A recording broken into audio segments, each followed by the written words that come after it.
তো নমস্কার, আমরা এসেছি এই বাঁকাদহ শ্রী শ্রী রামকৃষ্ণ সারদা সেবাশ্রমে বাঁকুড়া জেলার আন্ডার 19 মহিলা গেমসের আজকে বাঁকুড়া জেলার যিনি নয়নের মণি হয়ে উঠেছেন ভারতী মুর্মু, আমরা সরাসরি তার সাক্ষাৎকার নেব এবং সত্যি আমাদের বাঁকুড়া জেলার গর্ব তথা রাজ্যের গর্ব যে একটা দৈনন্দিন জীবনের বিভিন্ন কাজকর্মের মধ্যে লিপ্ত থেকেও সে বাধা বিপত্তিকে কাটিয়ে এসে আজকে সে বাঁকুড়া জেলার তথা বাঁকাদহ গ্রাম পঞ্চায়েতের নাম উজ্জ্বল করে সাফল্যের উন্নতির শিখরে এগিয়ে চলেছে। তার সরাসরি সাক্ষাৎকার শুনব। তো ভারতী, প্রথমে তোমার পরিচয়টি বলো। নমস্কার, আমার নাম ভারতী মুর্মু, গ্রাম কামারপাড়া। বাবার নাম?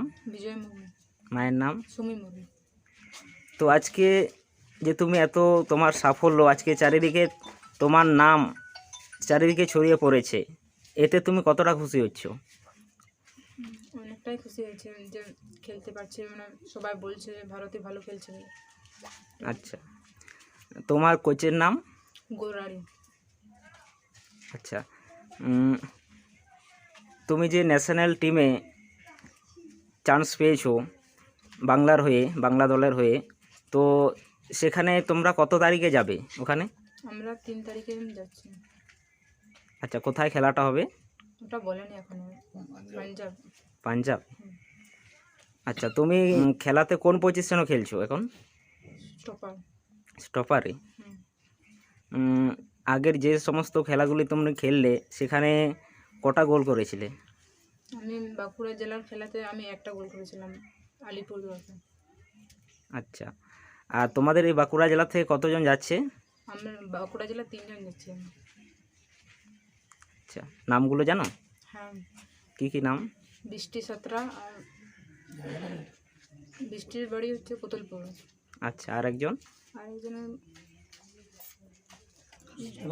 তনুশ্রী, কি ওটা টাইটেলটা জানি না। আচ্ছা, তার বাড়ি খাতড়াতে? খাতড়া নয়, তাহলে গঙ্গা জলঘাটি। গঙ্গা জলঘাটিতে। আচ্ছা, এরপরে আমরা তার মাকেও পেয়েছি, তো তার মায়ের কাছ থেকেও আমরা জানবো। তো আপনার মেয়ে এখন চারিদিকে মানে বাঁকুড়া জেলার নাম উজ্জ্বল করে উঠেছে এবং উন্নতির শিখরে, সাফল্যের শিখরে আজকে পৌঁছেছে, কতটা আপনার আনন্দ লাগছে? ভালোই আনন্দ লাগছে।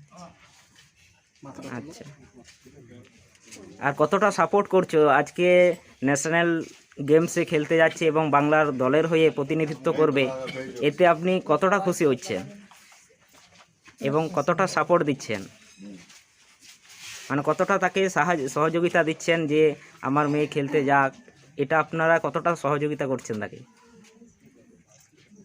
আমি করছি তো ভালোই, আশ্রম থেকে করছে। আচ্ছা, আর ওটা আর বাবা। তো এই মুহূর্তে আমরা তার বাবাকেও পেয়েছি, তার কাছ থেকেও জেনে নেব। তো এই মুহূর্তে আমরা তার বাবাকে পেয়েছি। তো আপনার মেয়ে আজকে বাংলা টিমের হয়ে ন্যাশনাল গেমসে খেলতে যাচ্ছে, এতে আপনি কতটা খুশি হচ্ছেন? খুশি তো হচ্ছি, আমি তো আশ্রমের দিয়ে আমি সব ছেড়ে দিয়েছি, বুঝতে পারছি। আচ্ছা, মানে আশ্রমের উপরেই সব ভরসা রেখেছেন আপনি? ভরসা রেখেছি। আচ্ছা, আর পরিবারের পক্ষ থেকে কতটা সাপোর্ট করছেন এই উন্নতির পেছনে তাকে? সাপোর্ট করতে বলছি, আমরা যতটা পারবো সেরকম সাপোর্ট করতে পারবো। আচ্ছা,